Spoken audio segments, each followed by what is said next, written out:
Everyone is vulnerable to being pinned when life plays hardball, whether it is a physical or mental health condition. No one can stand alone. For those who are not pinned, appreciate that it could be you or loved one someday. So when you see a chance to help someone, please do. They are not weak, they are pinned. Even a slight hand up and a listening ear can begin seriously lightening the load, change, or save a life. Help end stigma. Move from being pinned to purpose. Time for a hand up. Hello, everyone. It's Jeff Moore. I'm the founder of the Pin to Purpose podcast, and it's my pleasure to introduce you to today's guest, Chris Coulter, who is the co-founder of the MentorWell organization and has also founded several other organizations that we're going to be speaking about today. Before I say a little bit more about Chris and then pass it over to him, I just want to mention to people who may not have seen this podcast before is that it's been created to help shatter stigma, one conversation at a time, have conversations about mental health and well-being, and give people a hand up on their healing journeys. And there's more information on the Pin to Purpose website. So Chris, welcome. Very glad you're here today to share your story and the work that you've done. I would like to read a little bit about your background and then pass it over to you to say more. So as I mentioned, Chris is the CEO and co-founder of the MentorWell organization. He's also the founder of something called When Something Feels Off Parent Support Group on School. And he's also the president of the Finish Line Group. And he's been helping entrepreneurs there since 2013. And he's an advisor with the organization named How Are You Feeling? So I think he's done many other things. One of the things that Chris and I have found out that we have in common is that we're both former rugby players. So I'm very happy in one sense that I'm on Zoom here on the other end of the screen, because depending on what I say in this conversation, if we were on the field, it might be a different story. But anyway, we're gonna have a good conversation now. Now, I'd just like to say also quickly, and I'll read this, but I won't do it justice, and I'll pass it to you, Chris. But you lost your daughter Maddie to suicide in 2015, and that did change everything for you, clearly. And her story drives your work in mental health advocacy, empowering families and young people to navigate their emotional journey. And through the MentorWell, you connect teens with mentors to help them build confidence, direction, resilience, and emotional intelligence. You emphasize matching mentees with mentors with similar lived experience. You emphasize listening without judgment, building trust to allow a young person to be seen and heard, and you create safe space to talk about things going on in their life. You're not a replacement for therapy, but a bridge from parenting to therapy. So, my sincere condolences, Chris, on your loss, and my sincere gratitude for everything you've done ever since as an amazing tribute to Maddie. And I'd like to pass it over to you now to begin our conversation. Thanks, Jeff. I think that probably a logical starting spot would be to just to share a little bit about Maddie, the type of who she was. She was 14 years old when we lost her to suicide, and it's unlike a lot of people have these perceptions of what someone who is depressed or is dealing with suicidal ideation is all about. She was exceptionally smart. She was funny. She was athletic. She was popular. She was exceptionally kind, and those aren't necessarily things. And she was a high achiever.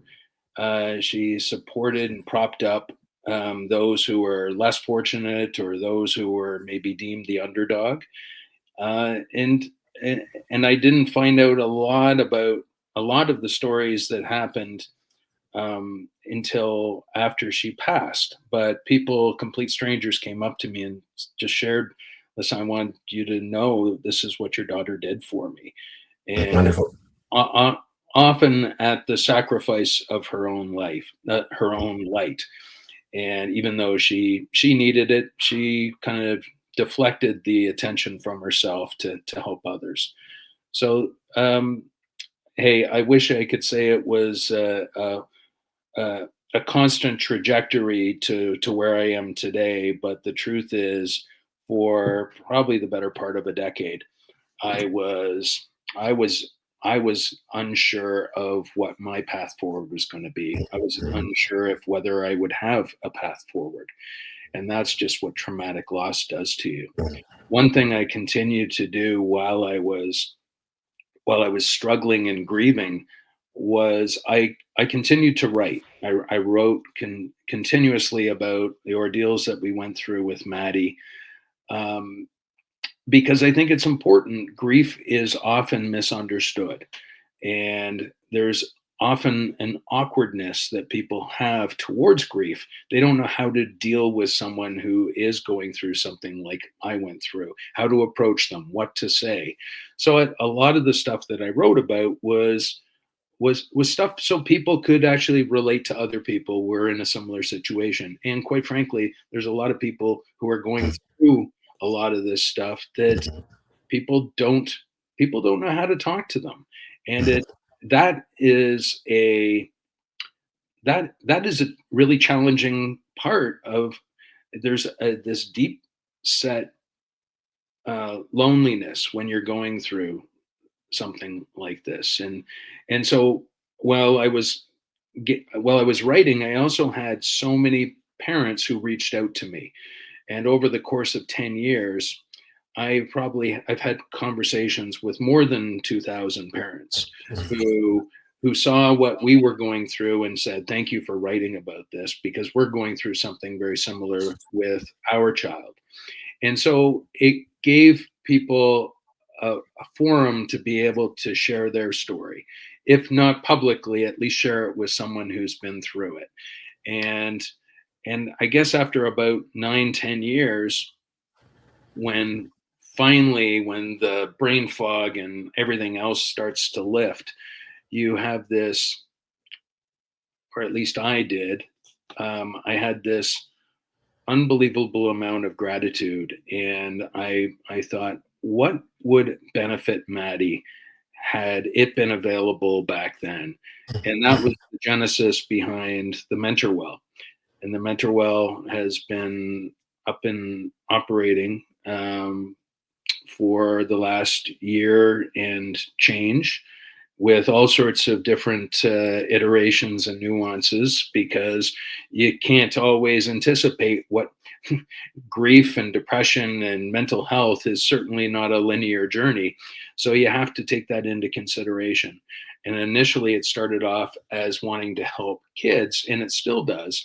But a big aspect of this is also parents and how parents deal with it as well. And so I wanted to address both elements. And I felt that the most impactful way, and probably to be able to get in front of the most amount of people from a scalability standpoint, was to go through corporations. And corporations helping corporations, and I say corporations loosely. It's human and employee centric corporations, not the ones that just say, "Oh, we're an employee centric employer," because it sounds nice on their mission statement, but those who genuinely care about the 24/7 version of their employee, not just the 9 to 5. I only need you for that part of time, because the reality is, you do not stop. It does not get checked at the door when you walk into the office every day. So creating educational workshops for parents. The one thing that I recognized early on in these conversations, there were three questions that got asked more than anything else. One was, is my child struggling, or is this normal adolescent behavior? The second was, how do I talk to my child without shutting them down? And then the third is, if I am going through mental health challenges with one of my kids or myself, what resources are available for me? And that became the foundation of my workshops. 3 1-hour workshops that I had educational sessions with parents in workplaces between the ages of 8 and 20. And when 1 in 4 of your employees is dealing with one in 4 working parents is dealing with an emotionally struggling child, that essentially translates into 1 in 7 employees, or almost 15% of your workforce is dealing with that. So that there's a bigger problem here. And if you can get employers who care to recognize that and want to be part of the solution, not actually assist the problem, then that's where we have these growing partnerships and alliances with organizations that want to do better. And quite frankly, Jeff, it's going to be a competitive advantage for those companies when they actually do recognize it, because there's nothing that breeds more loyalty to a company than saying, hey, this my employer helped save my child's life. Absolutely. No, incredible. And it's interesting because, as you're saying, I mean, there is an evolution of a concept of a brain economy where, brain health and brain skills are prioritized. So, as you say, when you're helping people to take care of their families, and at the same time, the corporation, even when it's focused on the bottom line, is primarily is also getting an employee who's healthier, more engaged, more productive, and less distracted. So there's certainly both sides to that are super meaningful. I wanted to ask more about that, or dig in more in terms of how this has evolved and what you've seen so far. And is a lot of this in person? Is it online? Is it both? And what types of or anecdotes would you like to share? A couple of anecdotes of how the parents are reacting. Yeah, well, we offer both. Obviously, logistically, depends on where they're located. Primarily, we do it online. I call them lunch and learns. The challenge is, yeah, if I'm often presenting to kind of 50 to 100 people simultaneously. The first half of it is kind of like the educational piece. I created this tool called the Teen Signal Check, which is essentially, it's a question, which is a 13 question questionnaire, and it takes 5 minutes, and it gives you a green, yellow, or red score. And the intent, it's not a diagnosing tool. It's intended to be more of an awareness tool, because parents tend to dismiss behaviors as just teenage stuff. So that became important. So all of a sudden, I've got this very engaged and captive audience, because what I've discovered, probably 70% of the teen signal checks that are completed either come in either yellow or red. Yellow meaning kind of caution, red meaning warning, red flags. And then what we do is we give them some really actionable steps around that. So that kind of captures them in and go, oh, wow. When 70% of your audience is a lot more engaged than they otherwise would be, that's important. So the first half hour is really more kind of the foundational and educational aspect of it, and then I open up the last half hour are Q&As, and because of the sensitivity, because of the shame, because of the judgment associated with it, there's a lot of people that don't want to put their hand up in an environment where they could be scrutinized. So you're welcome to put your hand up if you choose, but I also give them the opportunity to be able to email me their questions, and I will address it personally offline. One session I did a few weeks ago, by the time I had left the meeting, or the meeting had ended, I'd already received 6 emails.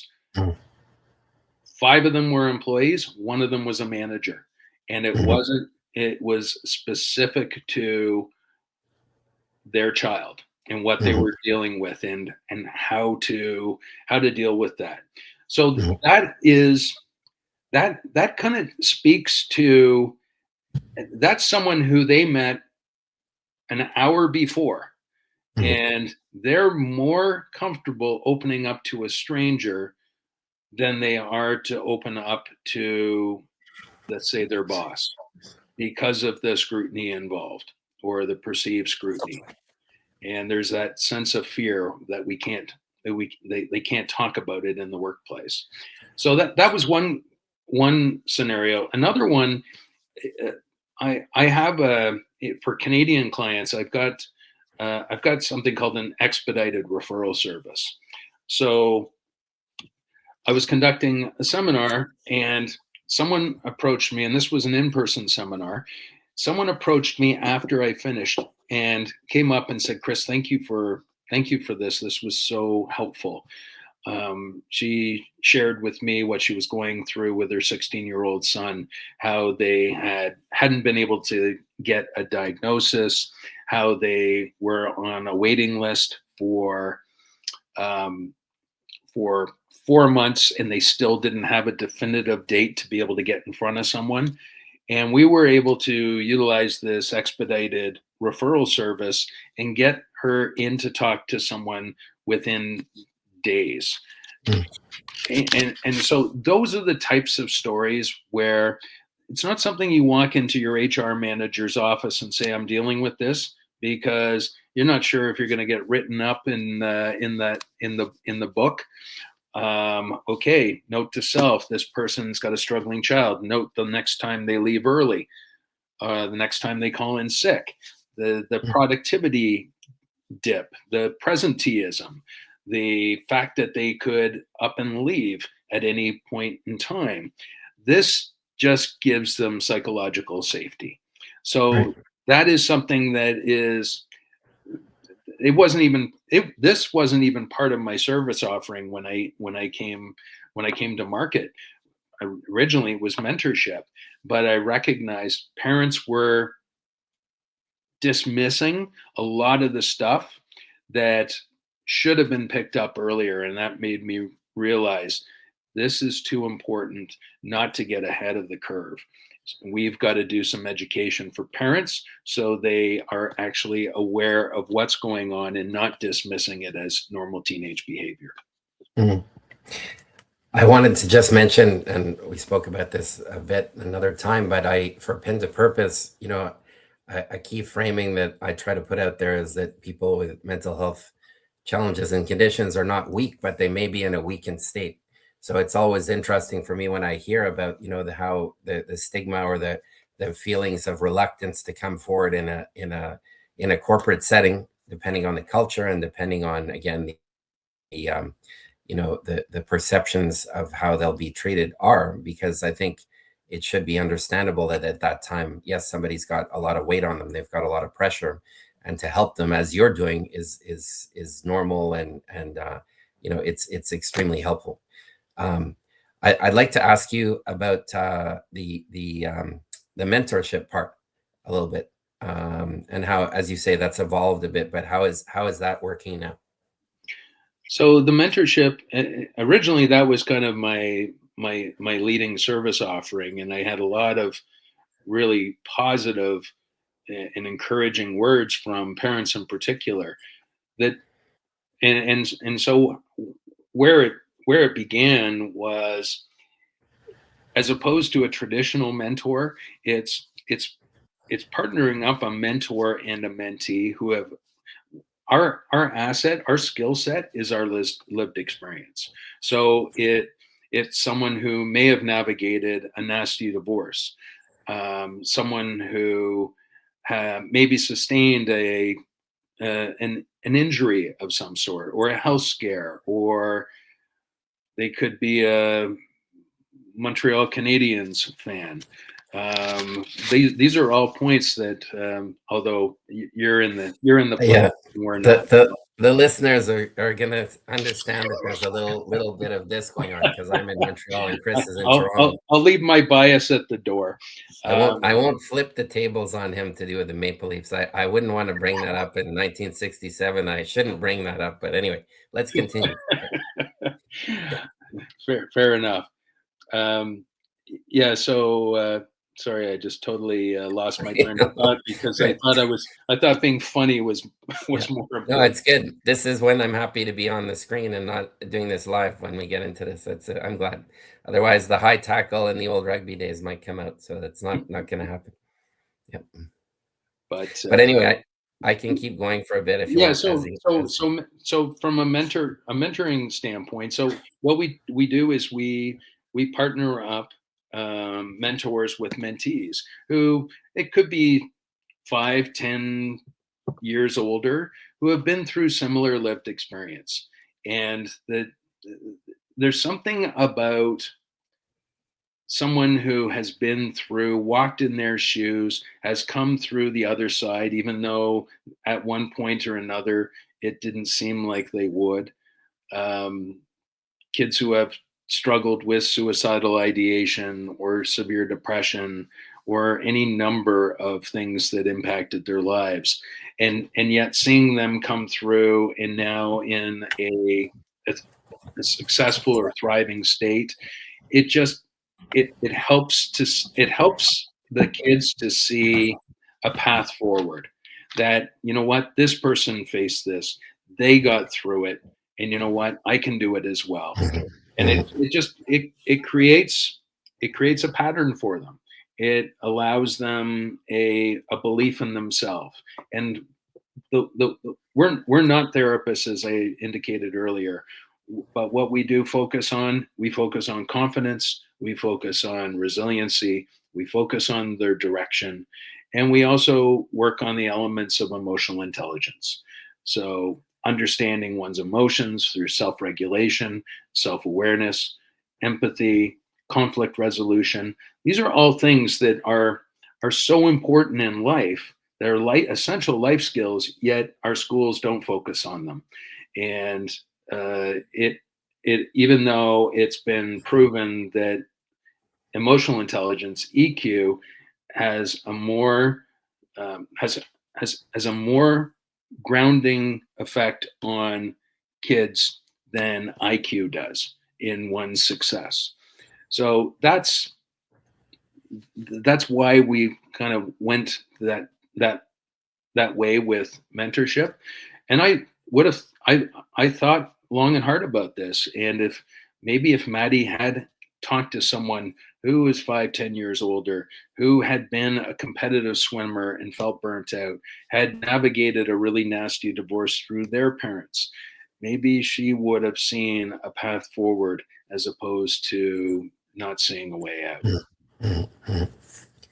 I wanted to move just temporarily to some of the other things that you do and ask for some comments on that because you are an advisor, I believe, with an organization named How Are You Feeling? Is that right? Yeah. How are you I don't know if there's feeling? any comments you have about that. How Are You Feeling was one of kind of my first foray out of my black fog that when it first started to lift. And I was approached because of my writing and because I had a considerable following from my writing. I was approached by a lot of not-for-profits. Um, However, How Are You Feeling?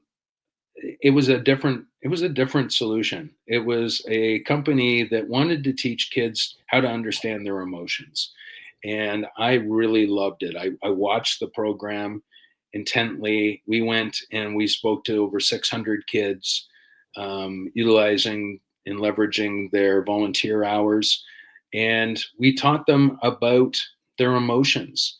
And they did it in such a way, using kind of movie and television clips to encapsulate different emotions. But so many kids at the end of it went, "This was so life changing." And we went, we, and I had a group of eight girls from an all girls school in Toronto. And they came to me And they said, Chris, this literally changed our lives. How can we advocate on behalf of this? And I said, listen, tell your principal, tell your wellness counselors, your guidance counselors, your teachers, and what you just told me. And they did. And they came back all deflated saying, they say they already have their programs in place. When a kid tells you that something changed their life, you listen. And I had to step back, not because I didn't believe in the program itself. I still am an advisor. I'm a huge advocate for it. I talk about it all the time when I can. It is so important for kids to understand their emotions, because if they don't know what they're feeling and what they're dealing with, how are they supposed to process them and move forward? And that's where that sense of desperation often comes with a lot of these teenagers. So I'm still an advisor. It's still an active program. I'm just less involved now with it. Right. Okay. And then also you've founded something, it's called When Something Feels Off Parent Support Group on School, I believe. So I wanted to ask you to talk to the audience a bit about that. So the interesting thing, when your child struggles, you as a parent struggle as well. And that is, it's similar to kind of checking your emotions at the door when you go into the office every day. There's a blended effect. So what I started, When Something Feels Off, it gave parents a non-judgmental, safe space, no advice giving, no judgment, but for parents to talk to other parents who are going through something very similar with their kids. It just gives them an outlet. It gives them community, and that's something that's really important. So within the community itself, there's tons of tools and resources. That's actually where I've put the mentorship, the mentorship piece. Also, there's workshops, specific workshops and coaching within that as well. But more importantly, it's more about community. It's about other parents from literally, I've got almost 150 parents from around the world who just are looking for someone else who's going through something similar. That's fantastic. I want to ask a broader question for a sec in terms of like youth mental health services and gaps out there. I mean, it's this I guess could be a very long very long discussion on this alone, but still, I don't know if you have some observations. I mean, you're addressing super important needs that are not being met in the community, and so overall, youth mental health services. I mean, you've seen this over the last decade as well closely, and so are you feeling that things are evolving overall in a positive way, or I guess the needs are so great and increasing? Society is very complex, but do you have any general comments or observations on the way that there could be more support in overall mental health services for society? I think there's greater awareness across the board as far as a need for it. Whether that translates into actual services, I think those who have the means to be able to afford it, they're always going to have a leg up over those who can't. I think it comes down to affordable services. The MentorWell is a for-profit company. We try to make it as cost effective as possible. Our mentors are paid and things along that line.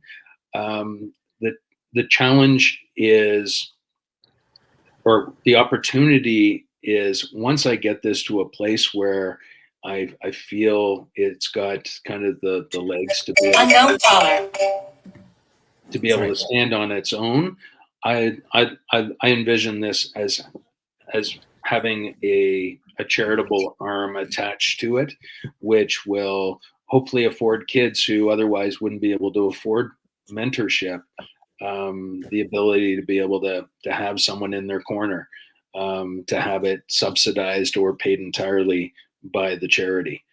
Mhm. That's something that's important to me. I know it would have been really important to Maddie as well. Right, right. Okay, no, thanks for sharing that.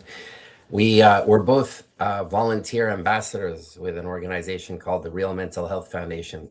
And there's quite a few Canadians involved now. There's people in 50 countries. It's a men's organization to try to promote community and conversation and be real. So I think there's about 1,200 volunteers or so at the moment, men and women.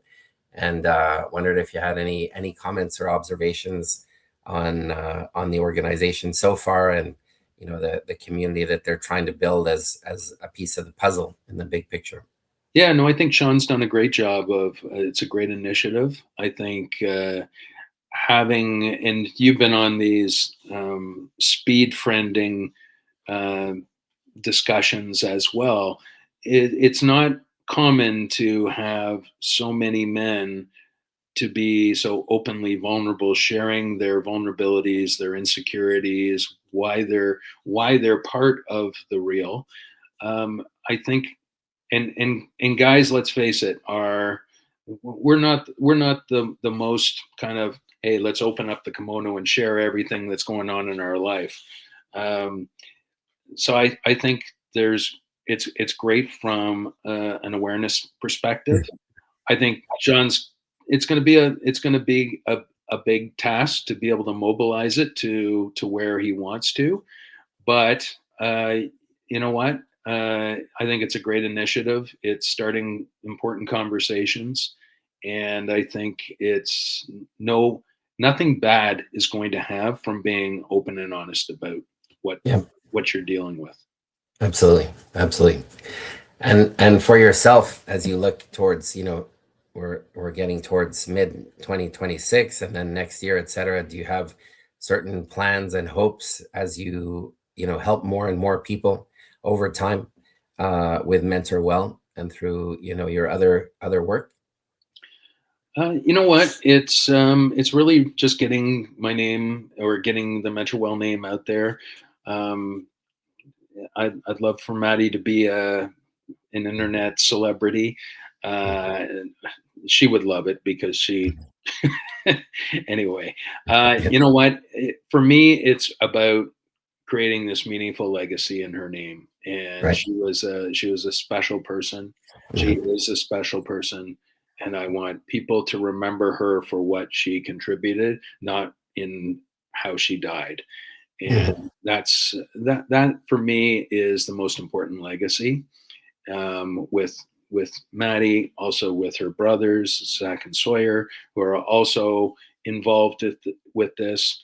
I just want more and more people to come forward to recognize, and in corporations in particular, because corporations have the means to be able to make a difference.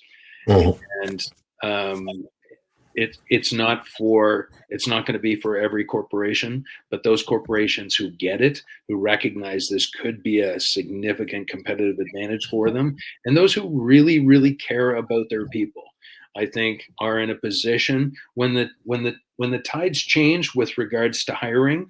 um, those who have been treated with respect and fairly are going to be the loyal ones to their companies. Those who haven't, those have been basically just had stuff thrown on them and had everything else disregarded. Those are the people that are going to see this mass exodus when all of a sudden the hiring practices change, when it becomes more of an employee market as opposed to employer market. And I think those who get it, I think they're people will be forced to either change their practices, conform, or they're going to have to rethink how they're going to do business moving forward.